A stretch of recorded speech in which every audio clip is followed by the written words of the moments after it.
बाबा केदारनाथ के लाखों भक्तों ने किया दर्शन। स्थानीय लोगों के रोजगार को भी मिला बढ़ावा। शासन प्रशासन भी तैयारियों में जुटा।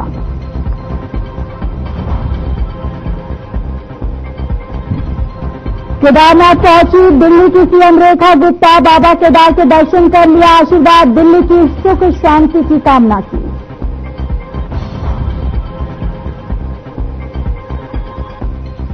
और हल्द्वानी में कांग्रेस ने जय हिंद सभा का किया आयोजन। सेना के ऑपरेशन सिंदूर में दिखाए गए अदम्य साहस और शौर्य को किया सलाम। अमेरिकी राष्ट्रपति के पोस्टर पर लगाया क्रॉस।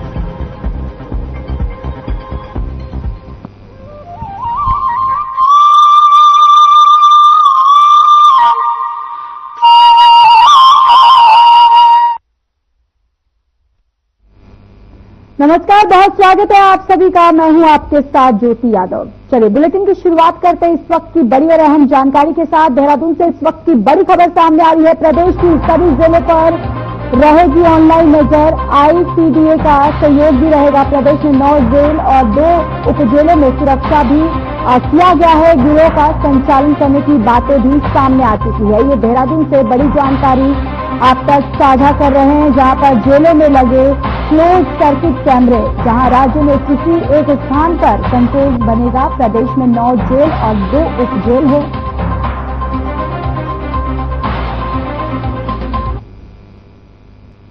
तो देहरादून से एक और बड़ी खबर सामने आ रही है। सोशल ऑडिट से मनरेगा में उजागर होंगे घोटाले। ये बड़ी जानकारी चंपावत, पिथौरागढ़, रुद्रप्रयाग, चमोली, पौड़ी में चल रहा ऑडिट पंचायतों में मार्गदर्शिता के लिए चलाया जा रहा सोशल ऑडिट, और केंद्र सरकार ने राज्य सरकार को दिशा निर्देश दिए हैं। निर्माण कार्य को लेकर कई बिंदुओं पर भी ऑडिट रहा है। ये बड़ी जानकारी, केंद्र सरकार ने राज्य सरकार को दिशा निर्देश दिए। निर्माण कार्य को लेकर कई बिंदुओं पर नजर रहा, और इसके साथ ही सोशल ऑडिट से मनरेगा में उजागर होंगे घोटाले।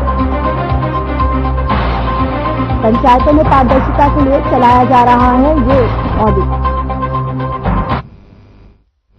तो चलिए रुक कर लेते हैं। एक और बड़ी खबर देहरादून से सामने आ रही है। नगर विकास के लिए नए नियम लागू किए गए हैं। जिलाधिकारी की अध्यक्षता में कमेटी पास करेगी प्रस्ताव। ये बड़ी जानकारी, गठित कमेटी की संस्तुति के बाद भेजे जाएंगे प्रस्ताव। नगर निकायों में जल, सीवर और अन्य योजनाएं बनेगी, और तय मानकों पर काम जो है वो पूरा किया जाएगा।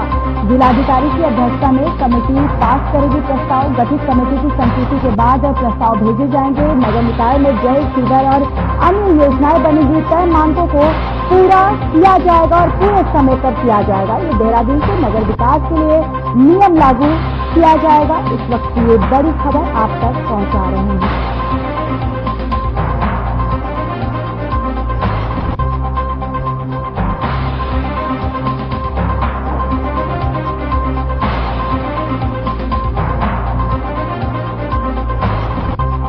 मुख्यमंत्री पुष्कर सिंह धामी ने हरिद्वार पहुंचकर वात्सल्य गंगा आश्रय का लोकार्पण किया। और आपको बताते चले कि श्री कृष्ण कथा में प्रतिभाग करते हुए साधु संतों का आशीर्वाद प्राप्त किया है।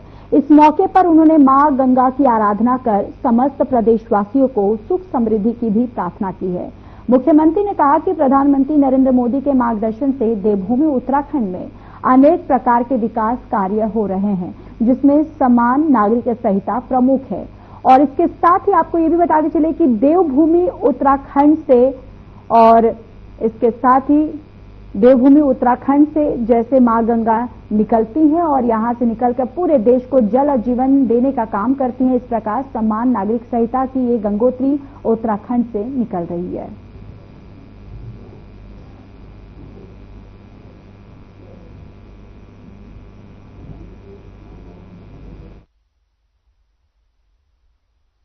प्रधानमंत्री श्री नरेंद्र मोदी जी के मार्गदर्शन में, उनके सहयोग से देवभूमि उत्तराखंड से जैसे मां गंगा निकलती है और यहां से निकलकर पूरे देश को जल और जीवन देने का काम करती है, उसी प्रकार समान नागरिक संहिता की ये गंगोत्री उत्तराखंड से निकल रही है। और आगे आने वाले समय में पूरे देश को इसका लाभ मिलने वाला है, अन्य राज्यों को भी इसका लाभ मिलने वाला है।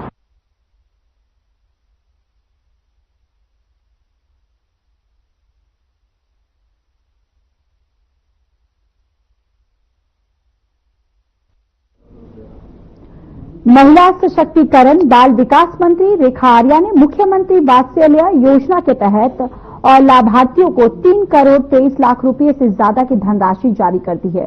कैंप कार्यालय पर धनराशि लाभार्थियों की खातों में डीबीटी करने के बाद कैबिनेट मंत्री रेखा आर्या ने बताया कि इस योजना में प्रदेश सरकार 2020 से ही कोरोना महामारी के समय अभिभावकों को खो देने वाले बेसहारा बच्चों को प्रत्येक महीने 3,000 की सहायता राशि देती है और ये योजना के तहत और 21 वर्ष को भी हो जाना है और ये बालिका लाभार्थियों के विवाह या लाभार्थी के सेवा योजना के बाद योजना से बाहर हो जाते हैं।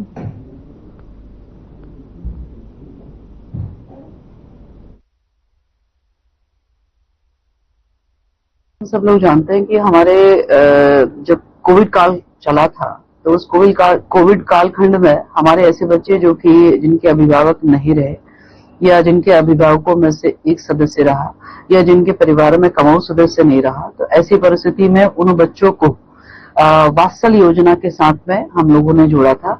निश्चित रूप से इस वात्सल्य योजना के माध्यम से ऐसे ही हमारे वंचित बच्चे जिनके अभिभावक नहीं रहे हैं उनको सरकार की ओर से माननीय मुख्यमंत्री धामी जी की ओर से, जो कि उनके मामा की भूमिका निभाते हैं और मैं स्वयं उनकी बुआ की भूमिका निभाती हूँ, हम लोगों ने वात्सल्य में कवर बच्चों को 3,000 रुपए प्रतिमाह दिए जाने का व्यवस्था बनाई थी।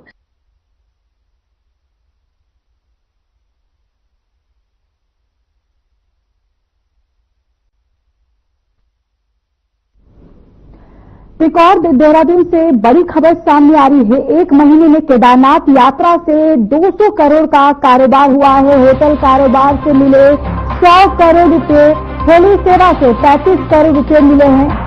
दांडी कंडी से हुई 1 करोड़ से अधिक की आय। 2 मई को खुले थे बाबा केदार के कपाट और अब तक 7 लाख से अधिक तीर्थयात्री कर चुके हैं दर्शन। स्थानीय लोगों को हो रही है रोजगार में वृद्धि। ये बड़ी जानकारी। हेली सेवा से 35 करोड़ रुपए मिले हैं और इसके साथ ही दांडी कंडी से भी करोड़ों की अधिक पैसे जो है मिले हैं, यानी कि 2 मई को बाबा केदारनाथ के कपाट खुले पर अब तक 7 लाख से अधिक तीर्थयात्री जो है वो दर्शन कर चुके हैं, यानी कि कपाट खुलने के बाद यहाँ कारोबार में बढ़ोतरी हुई है। और देखिए दांडी कंडी से भी करोड़ों से अधिक रुपए की कमाई हुई। 2 मई को बाबा केदारनाथ के कपाट जो है वो खुले थे और अब तक 7 लाख से अधिक तीर्थयात्री जो है वो दर्शन कर चुके हैं। स्थानीय लोगों को भी रोजगार में वृद्धि हो रही है।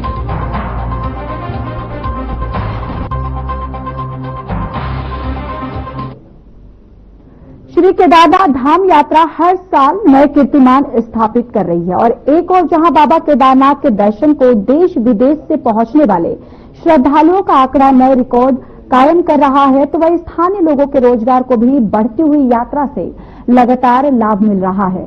दूसरी ओर शासन प्रशासन की तरफ से यात्रा पर पहुंचने वाले श्रद्धालुओं को दी जा रही सुविधाओं से सरकार को भी भारी राजस्व प्राप्त हो रहा है। बाबा के कपाट खुले 1 महीने का समय पूर्ण हो चुका है और इसी 1 महीने में सरकारी सुविधाओं से लेकर स्थानीय व्यापारियों ने 2 अरब से अधिक का कारोबार कर लिया है। तो वहीं जून का महीना शुरू होने के बाद से श्रद्धालुओं की संख्या में लगातार इजाफा भी होने लगा है, जिसका स्थानीय व्यापारी और महिला स्वयं सहायता समूह को पूरा लाभ मिलेगा।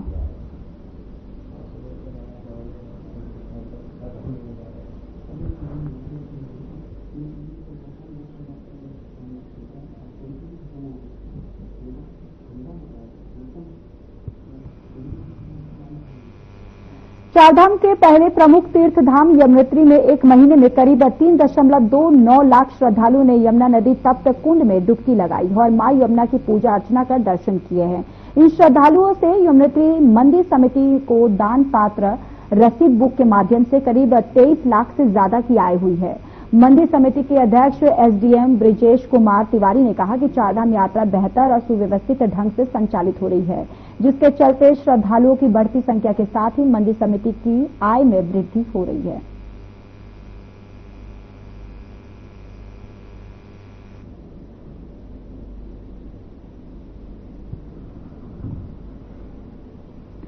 चलिए अब खबरों में बात कर लेते हैं हल्द्वानी की। हल्द्वानी शहर के रामलीला मैदान में कांग्रेस ने जय हिंद सभा का आयोजन किया, जिसमें सेना के ऑपरेशन में दिखाए गए अदम्य साहस और शौर्य को नमन किया गया।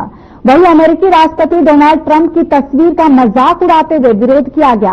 कांग्रेस नेताओं ने कहा कि जब जब देश पर संकट आया है, भारतीय सेना ने दुश्मनों को करारा जवाब दिया। इसके साथ ही केंद्र सरकार का निशाना साधा है और साथ ही उन्होंने कहा कि देश में डोनाल्ड ट्रंप की गुलामी बर्दाश्त नहीं करेंगे। अमेरिकी राष्ट्रपति ट्रंप के कहने पर आखिर सीज फायर क्यों किया गया?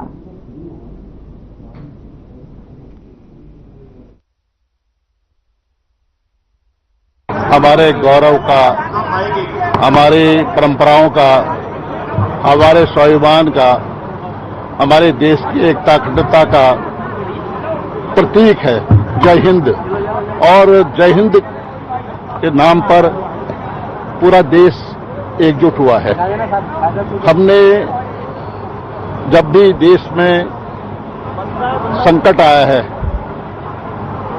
जब जब देश की सीमाओं पर हमारे वीर जवानों ने कुर्बानियां दी हैं, साहस का परिचय दिया है और चट्टान की तरह अडिग रहे हैं और हमने जीत हासिल की है। ये जय हिंद सभा का आयोजन किया गया हमारे राष्ट्रपति के द्वारा और आज इस रामलीला ग्राउंड में है और ये शहीदों के सम्मान में और हमारे सैनिकों के सम्मान में जय हिंद सभा का आयोजन किया गया है। मैं बहुत बहुत धन्यवाद देना चाहता हूँ अपने हाईकमान को भी और जो हमारे सैनिक शहीद हुए हैं और जो उन्होंने लड़ाई में भाग लिया है उनको बहुत सम्मान से हुआ अभिनंदन करता हूँ, नमन करता हूँ। और जैसा कि एक बढ़िया कार्य हुआ था, सेना ने किया था, लेकिन मोदी जी की सरकार ने सेना देश के गौरवशाली जनता और भारत माता को समर्पित है ये जय हिंद सभा और देश के सभी को कांग्रेस इस तरीके की सभाएं कर रही है और हमने जब भी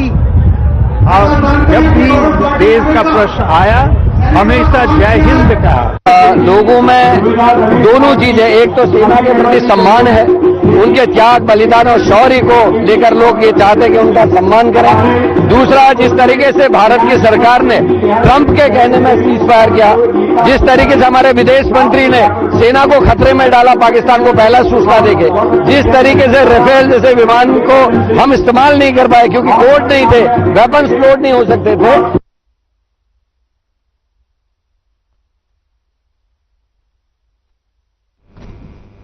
हल्द्वानी के रामलीला मैदान में कांग्रेस की तरफ से आयोजित जय हिंद रैली पर बीजेपी ने हमला बोला है और रैली को लेकर बीजेपी प्रदेश मीडिया प्रभारी मनवीर चौहान ने कांग्रेस पर तंज कसते हुए कहा कि कांग्रेस बुद्धिहीन है और वर्चस्व की लड़ाई लड़ रही है। कांग्रेस नेता के नाम पर एक होने की कोशिश कर रही है, लेकिन कांग्रेस का अंतर कलह प्रदेश की जनता के सामने है। चौहान ने ये भी कहा, कांग्रेस की गुटबाजी और कांग्रेस नेताओं में आपसी अनबन अक्सर सामने आती रहती है और कांग्रेस के सभी नेता अपने अपने प्रोग्राम अलग अलग आयोजित करते हैं और इन प्रोग्राम्स में कांग्रेस के बड़े नेता आपसी कलह के चलते अक्सर नदारद रहते हैं।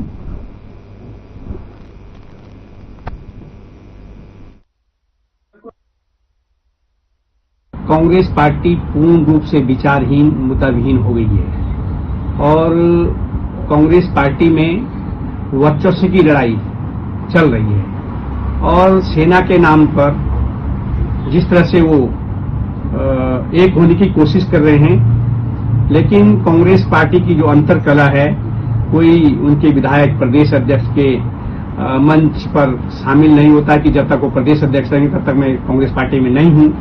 और इसी प्रकार से उनके जो वरिष्ठ नेता हैं आदरणीय हरीश रावत जी, वो न्याय यात्रा निकाल करके अपनी वर्चस्व की लड़ाई लड़ रहे हैं, लेकिन वहां पर भी उनके वरिष्ठ नेतागण उनको स्वीकार नहीं कर रहे हैं।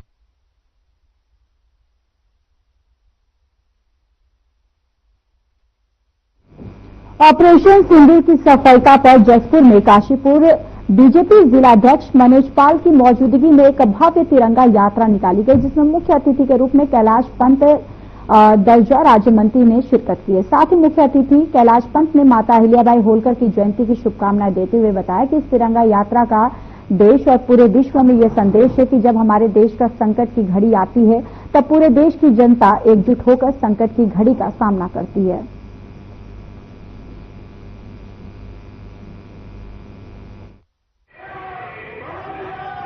पूरे जिले के अंदर 171 जगहों पर अभी तक तिरंगा यात्रा का आयोजन हो चुका है। तो आज सबसे पहले तो मैं माता अहिल्याबाई होलकर जी की जयंती है, उस पर आप सबके दर्शकों को बहुत बहुत माता अहिल्याबाई होलकर की जयंती पर भी शुभकामनाएं प्रेषित करता हूं। आज जसपुर में प्रदेश नेतृत्व के आह्वान पर हमने तिरंगा यात्रा का आयोजन किया है। बहुत बड़ी संख्या में हमारी मातृशक्ति, हमारे सैनिक बंधु, हमारे सर्व समाज के लोगों ने मिलकर इस तिरंगा यात्रा को सफल बनाया है। प्रदेश की ओर से आज हमारे अतिथि के रूप में आदरणीय कैलाश पंत जी उपस्थित रहे। पिछले 1 महीने से हमारी पूरे देश की तिरंगा यात्रा निकल रही है। ये जो ऑपरेशन सिंदूर हुआ था, उसमें हमने जो हमारे टूरिस्ट गए थे पहलगाम में, आतंकवादियों जो मारा था, उसका बदला हमने पाकिस्तान के अंदर जाके लिया और हमने पूरे देश में नहीं पूरे विश्व को संदेश दिया है यदि भारत पर कोई खतरा आता है तो वहाँ की जनता जो है एक होती है और जो हमारा इस देश का प्रतीक चिन्ह है, जो आन बान शान तिरंगा है, और इस तिरंगे के सम्मान में हमने जो है हर जगह जो है यात्रा निकाल रहे हैं, बूथ पर निकाल रहे हैं, नगरों में निकाल रहे हैं।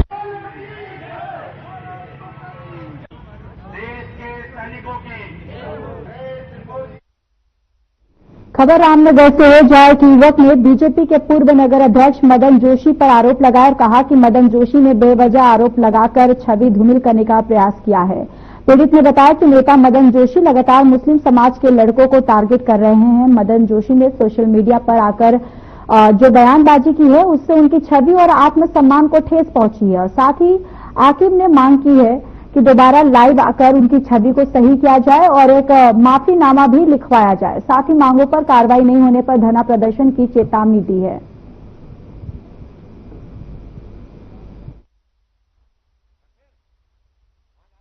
मेरा फोटो दिखा करके तो मेरे बारे में बहुत गलत बयानबाजी की है, कुछ आरोप प्रत्यारोप लगाए हैं मेरे ऊपर जो बिल्कुल बेबुनियाद है। ये मतलब कि पॉक्सो एक्ट में जेल गया है, तो नाबालिग के साथ दुष्कर्म किया है, इस तरीके के उन्होंने आरोप फेसबुक पर लगातार लगाए हैं, जिससे मेरी छवि पूरी तरह धूमिल करने की कोशिश की गई है। उसी के लिए खिलाफ जो है हम थाने में FIR देने आए थे उनके खिलाफ कि वो जो है शहर का माहौल दिन ब दिन जो है खराब करना चाहते हैं और मुस्लिम लड़कों को टारगेट कर रहे हैं किसी भी तरह से। प्रदेश के कृषि और कृषक कल्याण मंत्री गणेश जोशी ने उत्तरकाशी के मोरी विकासखंड स्थित गैंचवाड़ गांव विकसित कृषि संकल्प अभियान का शुभारंभ किया। मोरी विकासखंड के गैंचवाड़ गांव में पहली बार जब कोई मंत्री इस गांव में पहुंचे हैं, ग्रामीणों ने कृषि मंत्री जोशी का गर्मजोशी से स्वागत किया है। कार्यक्रम के दौरान मंत्री गणेश जोशी ने विभिन्न विभागों की तरफ से लगाए गए स्टॉलों का अवलोकन किया, जिसमें कृषि, उद्यान, पशुपालन, मत्स्य और अन्य विभागों ने किसानों को लाभान्वित करने की वाली जो योजनाएं हैं उसके बारे में जानकारी दी। और इस अवसर पर मंत्री ने एप्पल मिशन योजना के अंतर्गत लाभान्वित किसानों को चेक वितरित किए हैं।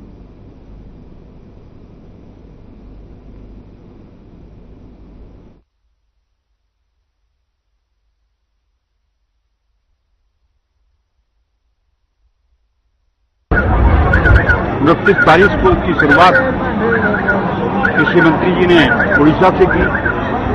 उत्तराखंड के अंदर इसकी शुरुआत माननीय मुख्यमंत्री जी ने मेरे साथ गुनियाल गांव से की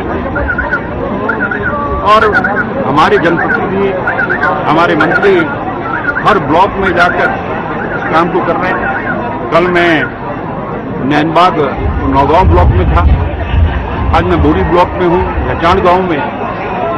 और इस योजना का उद्देश्य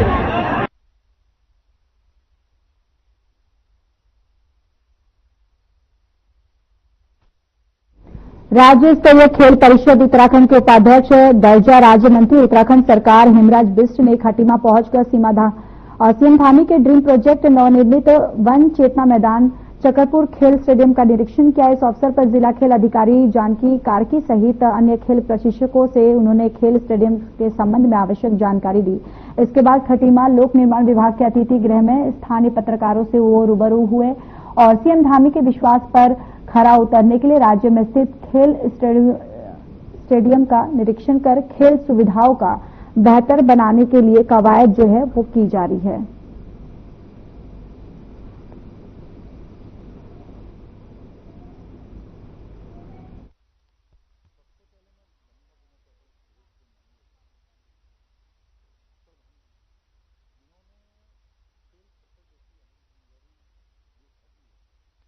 खेल परिषद अपने आप में एक बहुत बड़ी काउंसिल है और मैं प्रयास कर रहा हूं कि उनकी आशाओं पर खरा उतरूं। उन्होंने जो विश्वास मेरे ऊपर व्यक्त किया है पूरे प्रदेश में घूमकर, तो जो अपने सारे स्पोर्ट्स स्टेडियम है उनको मैं घूमकर उनका निरीक्षण कर मैं वो देख रहा हूं और उसी सिलसिले में आज मैं खटीमा आया हूं और इधर के कार्यकर्ताओं ने बहुत जोर स्वागत किया। और यहाँ स्थानीय अभी जो हमारा नया जो स्टेडियम बना हुआ चक्करपुर वनचित्रा मैदान में, जो माननीय मुख्यमंत्री का जो ड्रीम प्रोजेक्ट है, वो विशेष एक प्रोजेक्ट है, उसको देखने के लिए आया था।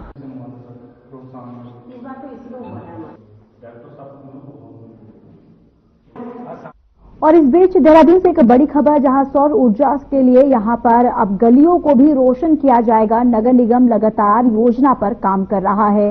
500 किलोवाट के सोलर प्लांट की दरकार, 70 जगहों पर लगाए जाएंगे 75 किलोवाट के प्लांट। सौर ऊर्जा से नगर निगम को सालाना 10 करोड़ की बचत होगी। ये बड़ी जानकारी। सौर ऊर्जा से नगर निगम के लिए अब यहां पर एक नई पहल, जहां सौर ऊर्जा से रोशन होगी देहरादून की गलियां। नगर निगम लगातार कर रहा है योजना पर काम और इसके साथ ही 500 किलोवाट के सोलर प्लांट की दरकार है, जहां 70 जगहों पर लगाए जाएंगे 75 किलोवाट का प्लांट। सौर ऊर्जा से नगर निगम के लगातार यहां पर अब देहरादून के हर गलियों में रोशनी जो है वो पहुंचेगी और 500 किलोवाट के सोलर प्लांट की दरकार है। 70 जगहों पर 75 किलोवाट के प्लांट लगाए जाएंगे।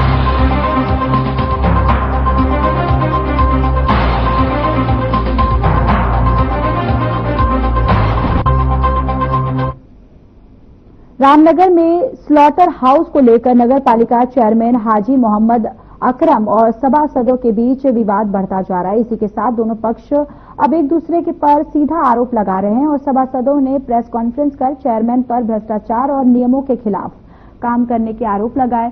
तो वहीं चेयरमैन अकरम ने भी पलटवार करते हुए कुछ सभासदों पर कमीशन मांगने और ठेके के लिए दबाव बनाने का आरोप लगाया है। दोनों ओर से आरोप प्रत्यारोप जारी है, जिससे मामला और गंभीर होता जा रहा है।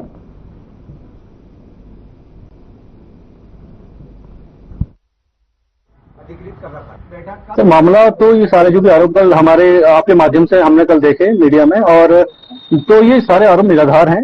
हमारा बस इतना है कि जितनी भी यहाँ पे निविदा प्रक्रियाएं होती है वो टेंडर के माध्यम से हों और पारदर्शिता रहे कार्य संस्कृति में, और हम लोग जो सभासद लोग चुनते आते हैं हमारी जवाबदेही सीधे जनता तक होती है, तो हमारे पास भी बहुत दबाव होता है जनता का। तो अब चाहे स्लॉटर हाउस को लेके हम सब चाहते हैं कि ठीक है ये खुले और इसमें नियमानुसार ये खुले। ये हमने बोर्ड बैठक में भी कहा था कि इससे ना कोई एयर पॉल्यूशन हो ना वाटर पॉल्यूशन हो, सारी चीजें मतलब सही तरीके से संचालित की जाए। और इसके लिए हमने चेयरमैन साहब को अधिकृत किया है। और जो उन्होंने कल आरोप लगाया है कि ये लोग मेरे ऊपर दबाव बना रहे हैं, तो जब वो खुद अधिकृत है सारी चीज करने के, तो हम कैसे आरोप बना सकते हैं, आप बताइए। देखिए, परसों की बात है या कल की, ये शमीम वगैरह बैठे थे, तो जब इन्होंने क्या किसने पैसे मांगे, तो जो बबलू है जिसे स्लाइडर हाउस चलाया था पहले, उसने इसके मुंह पे कहा कि तूने मुझसे ये कहा कि इस मांडे में खाल में आधे तेरे आधे मेरे, मैं तुझे करवा दूं। ये परसों, और कहो तो वो लड़का आपके सामने बयान दे देगा। एक बात तो ये खत्म होगी। और सभी का उसमें हाथ था, कुछ छोड़ के, सब नहीं है। जो इस लालच में थे और जो मैंने बयान दिया था वो सही दिया था, हल्फिया बयान दिया था। उनकी मनमर्जी चली, वो अब नहीं चल रही। दिन स्थित एक प्री प्रेपरेटरी स्कूल से जुड़े हॉस्टल में मानसिक रूप से अस्वस्थ 2 भाइयों के यौन शोषण का मामला सामने आया है। राज्य बाल आयोग की टीम ने स्कूल और हॉस्टल का निरीक्षण किया। आयोग अध्यक्ष डॉक्टर गीता खन्ना ने बताया कि स्कूल का संचालन दिल्ली में पंजीकृत एक ट्रस्ट कर रहा है, जिसके लिए किसी प्रकार की शैक्षणिक मान्यता संबंधित प्राधिकरणों से नहीं ली गई है। और साथ ही उन्होंने बताया कि फ्री प्रेपरेटरी स्कूल की संचालिका नजदीक में किराए पर एक मकान में मानसिक रूप से अस्वस्थ बच्चों के लिए हॉस्टल चलाती हैं। टीम के निरीक्षण में हॉस्टल की स्थिति जर्जर मिली और वहां किसी भी प्रकार की सुरक्षा मानकों का पालन नहीं किया जा रहा था। तो वहीं बाल कल्याण समिति और संबंधित विभागों की निगरानी में इस पूरे प्रकरण की गहन जांच जारी है।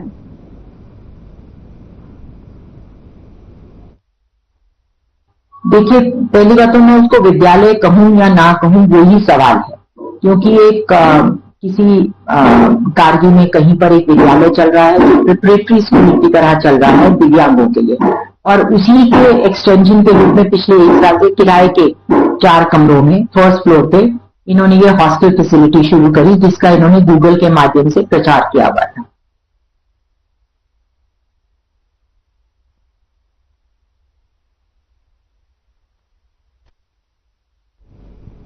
चलिए, इस बुलेटिन में इतना ही। नमस्कार।